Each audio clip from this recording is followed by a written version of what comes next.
Olá, Rádio Mateus 633, falando de Vila Velha para toda a internet. E hoje nós vamos meditar no livro de Atos dos Apóstolos, no capítulo 24, no versículo 24 e 25.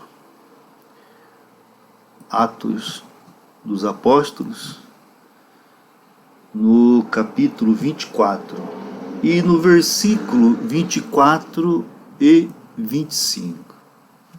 Vamos lá? É o texto bíblico, NVI.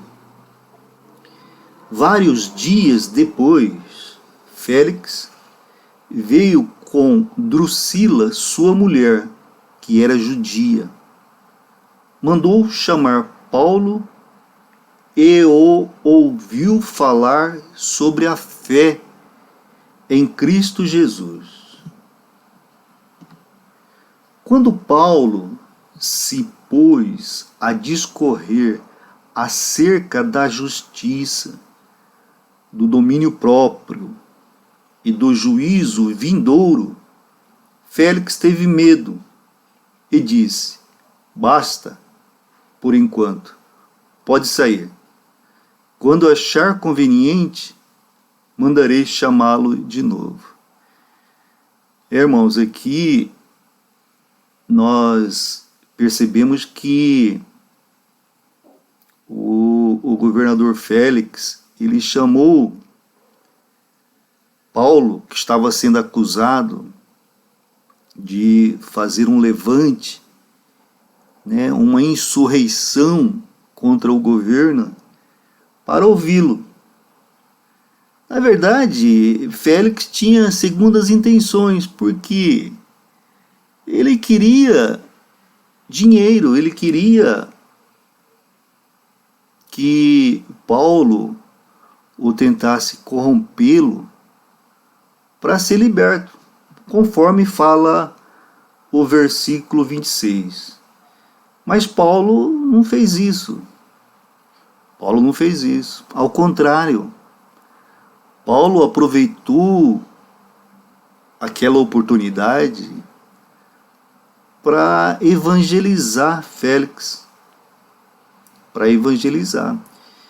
E então Paulo falou para Félix a respeito da justiça de Deus, do domínio próprio e do juízo vindouro, que haveria um juízo, Então Paulo aproveitou para evangelizar, e a impressão que nós temos é que Félix ele foi tocado em sua consciência. Por quê, pastor? Porque, olha, ele teve medo. Ele teve medo. Mas medo do quê? Do que Félix teve medo? Ele teve medo, irmãos, porque ele estava sendo confrontado. Ele concluiu que não estava fazendo justiça com Paulo e que haveria uma justiça divina. Félix foi convencido de que um dia ele teria que prestar contas. Talvez neste mundo secular, no caso de Félix, ele fosse cobrado pelos seus superiores. Por quê? Porque Paulo tinha o título de cidadão romano também, E não deveria ser tratado daquela forma. Mas com certeza Félix foi tocado, ficou com medo em razão do juízo divino.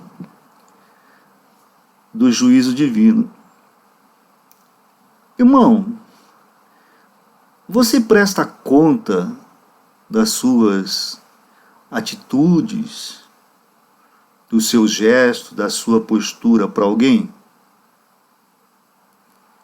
Você presta contas? Talvez um chefe no local de trabalho, talvez para os nossos pais, né? Talvez para o seu líder espiritual. Você presta conta? Todos nós, irmãos, precisamos fazer isso. Porque, na verdade, o prestar contas a alguém, ter alguém que nos supervisione, ter alguém que nos observe, serve como uma barreira de proteção. Serve como uma barreira de proteção, nos mantendo no caminho certo. Às vezes, até mesmo o nosso inimigo, aquelas pessoas que não gostam de nós, da nossa postura, da nossa crença, talvez aquelas pessoas que nos criticam, né? Se nós entendermos a situação, se nós entendermos que é uma luta espiritual, se nós procurarmos entender o que Deus fala em Romanos 8:28, né? Que fala Romanos 8:28, pastor? Romanos 8:28 é aquele versículo que é o versículo da minha vida. E ele fala assim, olha, sabemos que Deus age em todas as coisas para o bem daqueles que o amam. Então, até mesmo uma pessoa que nos critica, uma pessoa que fica nos vigiando, né, para nos pegar um erro, eles, se nós entendermos a situação e tivermos controle próprio para administrar aquela situação, isto pode nos servir como uma barreira de proteção, nos mantendo no caminho correto, nos mantendo no caminho certo. Tem pessoas que não gostam disso, né, dessas cobranças, e agem como se não respondesse a ninguém. Irmãos, é impossível numa vida em sociedade nós não devermos explicação para alguém. É impossível. Sempre haverá, num estado democrático como nós vivemos, esse controle, esta situação. Então, tem pessoas que não gostam disso. Mas, irmãos, em última análise, nós que somos cristãos, nós temos uma responsabilidade perante Deus. Perante Deus. Porque, primeiro, nós carregamos o nome dele. Cristãos, seguidores de Cristo. Segundo, um dia, quando nós aceitamos ele como nosso Salvador, houve uma aliança. Houve uma aliança de nós sermos servo dele. O servo obedece ao seu Senhor. Então, um dia, nós cristãos estaremos diante de Deus, para julgamento. Assim como os ímpios também estarão diante de Deus. Ou seja, todos estarão diante de Deus. A Bíblia, irmãos, a Bíblia descreve 2 julgamentos separados. Há mais julgamentos, mas eu quero falar especificamente de 2 julgamentos. Um julgamento será para os crentes, para os cristãos, que é o chamado Tribunal de Cristo, né? Tribunal de Cristo. E olha o que fala o Tribunal de Cristo em 2 Coríntios, capítulo 5, versículo 9 e 10. Por isso, temos o propósito de lhe agradar. Está falando para cristãos. Agradar a quem? Agradar a Deus. Quer estejamos no corpo, vivo, quer o deixemos. Né? Olha lá o versículo 10. Pois todos nós devemos comparecer perante o tribunal de Cristo, para que cada um receba de acordo com as obras praticadas por meio do corpo, ou seja, enquanto estávamos vivos nesse tempo, quer sejam boas, quer sejam maus. Então, o crente, o cristão, ele vai para esse tribunal de Cristo não para ser condenado. Não é para ser condenado, porque o cristão, ele já foi julgado. E como Cristo o substituiu, ele foi julgado justo. Mas nesse tribunal de Cristo, ele vai para ser avaliado a sua obra. E tem o outro julgamento, que é o julgamento dos incrédulos, que aí é chamado de o julgamento do grande trono branco. Apocalipse 20, do versículo 11 ao versículo 15. Apocalipse 20, do versículo 11 ao versículo 15. Olha lá. Versículo 11. Depois vi grande trono branco e aquele que nele estava sentado. É João relatando o que viu no livro de Apocalipse, né, irmão? A terra e o céu fugiram da sua presença e não se encontrou lugar para eles. Vi também os mortos, grandes e pequenos, de pé diante do grande trono, e livros foram abertos. Outro livro foi aberto, o livro da vida.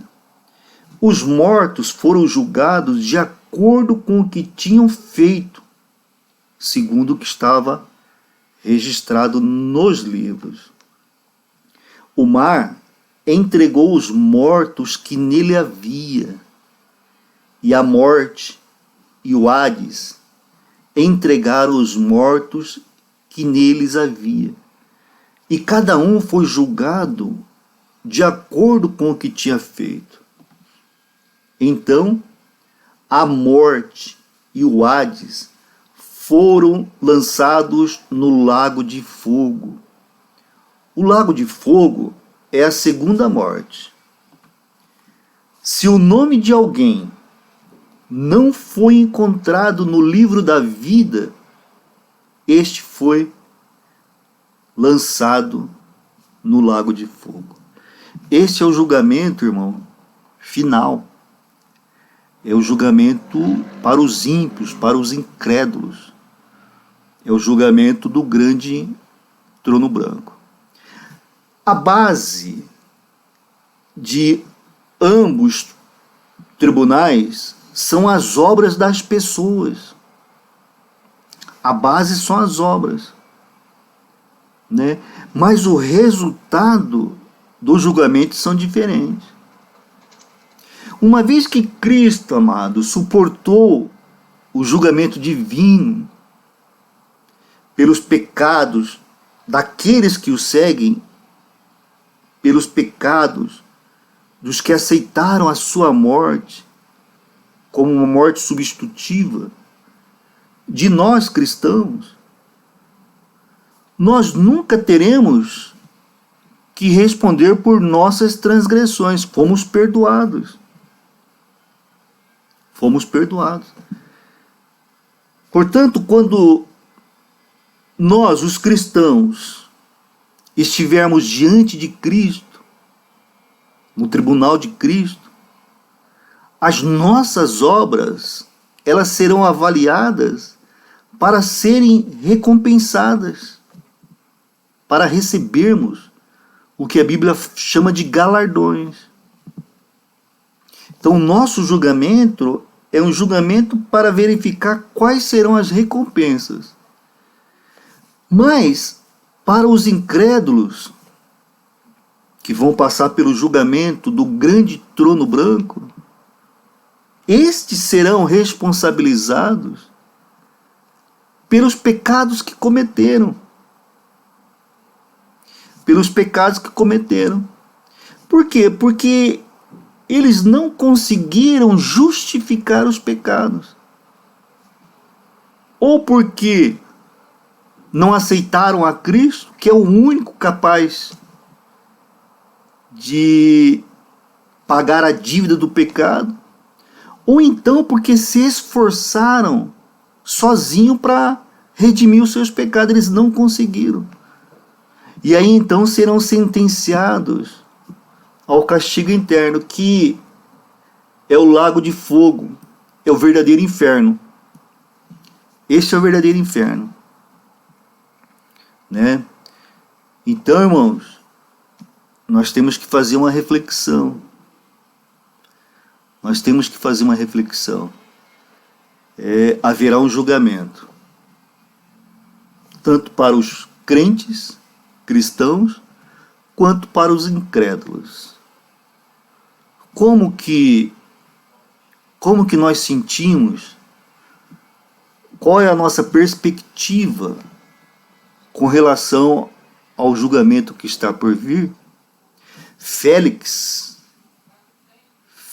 teve medo. Quando Félix ouviu de Paulo a respeito do juízo vindouro, ele teve medo. Ele teve medo. Mas o orgulho era grande que ele não se converteu. Ele não aceitou a Cristo, mas teve medo. Por quê? Ele deve ter imaginado, se tudo o que Paulo falou for verdade, eu já conheço a minha sentença. Félix deve ter imaginado. Daí o medo que ele sentiu. Mas, e o cristão? Não, o cristão não tem medo do julgamento. Ele está tranquilo em comparecer perante o tribunal de Cristo. Por quê? Porque ele sabe que os pecados dele já foram crucificados com Cristo Jesus. E ali ele estará apenas para receber as recompensas, os galardões. Né? Então, irmãos, todos seremos cobrados de uma responsabilidade. Todos seremos cobrados de uma responsabilidade perante Deus. É claro que alguns, assim como Félix, né, vão ficar com medo. É claro. Por quê? Porque eles não colocaram a sua fé em Cristo como seu Salvador. em Cristo como o seu Salvador. Mas a verdade é que Deus, Ele está a todo momento ofertando essa possibilidade das pessoas aceitarem a Cristo como seu Salvador. E um tempo é esse agora, esse momento. É este momento. Se você ainda não tem Cristo como seu Salvador, faça uma oração a Deus, dizendo a Deus que perdoe os seus pecados, dizendo a Deus que você reconhece que Deus veio em carne na pessoa de Jesus, que morreu e ressuscitou, dizendo a Deus que você se sente arrependido e deseja da parte de Deus o perdão de seus pecados e a salvação da sua alma. E creia nisso. É simples, né, pastor? É simples, mas não é fácil. Porque é uma luta contra o nosso eu. É uma luta contra o nosso eu. É uma luta contra o nosso egocentrismo. É uma luta. As pessoas querem se salvar por si próprias. As pessoas querem se salvar por si próprias. Então, a Bíblia fala que é impossível isso, que a salvação é só através de Jesus Cristo. Os que creem nisso e aceitam Cristo como seu Salvador devem ver nesta oportunidade de comparecer perante o tribunal de Cristo uma inspiração para a cada dia mais ser gratos a Deus pelo sacrifício de Jesus em nosso favor. Né? De Jesus em nosso favor. E deve ter neste ato de Cristo morrer em nosso favor, nessa oportunidade de comparecer perante o tribunal de Cristo, motivação para viver uma vida de uma forma que agrade a Deus. Que agrade a Deus. Né? Olha o que nos diz o Salmo 37. Salmo 37. Do versículo 4 ao versículo 11. Olha o que diz. Deleite-se no Senhor, quer dizer, confie em Deus, acredite em Deus. Acredite em Deus. E Ele, Deus, atenderá aos desejos do seu coração. Entregue o seu caminho a Deus. Entregue o seu caminho a Deus. Confie em Deus e Deus agirá. Né? Deus agirá. Ele, Deus, deixará claro como a alvorada que você é justo. E como o sol do meio-dia que você é inocente. Descanse no Senhor e aguarde por Deus com paciência. Com paciência. Não se aborreça com o sucesso dos outros. Nem se aborreça com aqueles que maquinam o mal, que planejam o mal. Evite a ira e rejeite a fúria. Não se irrite, pois isso só leva ao mal. Pois os maus serão eliminados, serão lançados no lago de enxofre, né? Mas os que esperam do Senhor, os crentes, os cristãos, receberão a terra por herança. Um pouco de tempo, quer dizer, tenha paciência, e os ímpios não mais existirão. Por mais que os procure, não serão achados. Mas os humildes receberão a terra por herança e desfrutarão pleno bem-estar. Irmãos, esta palavra é linda, maravilhosa. Maravilhosa. Olha, o versículo 4, ele nos diz: deleite-se no Senhor, quer dizer, confie em Deus, espere em Deus. O 7 fala: descansa no Senhor, confia em Deus. Que se nós deleitarmos no Senhor, se nós confiarmos no Senhor, Ele vai atender os desejos do nosso coração. Dos nossos corações. Então, irmãos, nós temos uma escolha para fazer nesse tempo que vai refletir para qual tribunal nós iremos. Ou nós amamos a Deus, deleitamos em Deus, descansamos em Deus, e Deus satisfará os desejos do nosso coração? Ou nós amamos os desejos do nosso coração, as nossas vontades, e tentamos fazer com que Deus os satisfaça, querendo transformar Deus em um ídolo? Você entendeu, irmão? Ele fala, olha, ou nós confiamos em Deus, e Deus vai satisfazer os desejos do nosso coração. Essa é a vontade de Deus, é a regra. Ou nós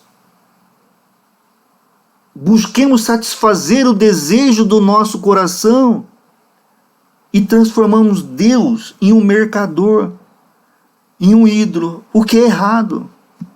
O que é errado. Mateus 6:33, o nome da rádio: buscai primeiro a Deus e Ele satisfaz o nosso coração. Todas as demais coisas serão acrescidas. É o que fala Salmos. Então, irmãos, desta decisão de confiar em Deus, conforme o versículo 4 do Salmo 37, confiar primeiro em Deus, que Ele vai atender os desejos do nosso coração, é o que vai determinar por qual dos tribunais que nós vamos passar. Ou o tribunal de Cristo, aqueles que confiaram em Deus e fizeram as obras em agradecimento para receber galardão. Ou daqueles que buscaram satisfazer primeiro os desejos do seu coração, tentando usar a Deus. Estes, com certeza, enfrentarão o grande trono branco, que é o que manda para o inferno. Então, irmãos, que nós possamos nos motivar a viver de uma maneira que agrade a Deus. Pastor, o que eu faço para agradecer a Deus? O que eu faço para agradar a Deus? O que eu faço, pastor, para atender o coração, a vontade do coração de Deus?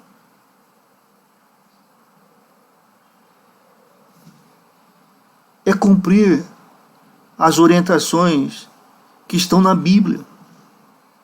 É cumprir as orientações que estão na Bíblia. Basicamente, Mateus 22, né? Que é o resumo. Se a gente puder, né? Se a gente pudesse resumir, Mateus 22, que fala que nós devemos amar ao nosso semelhante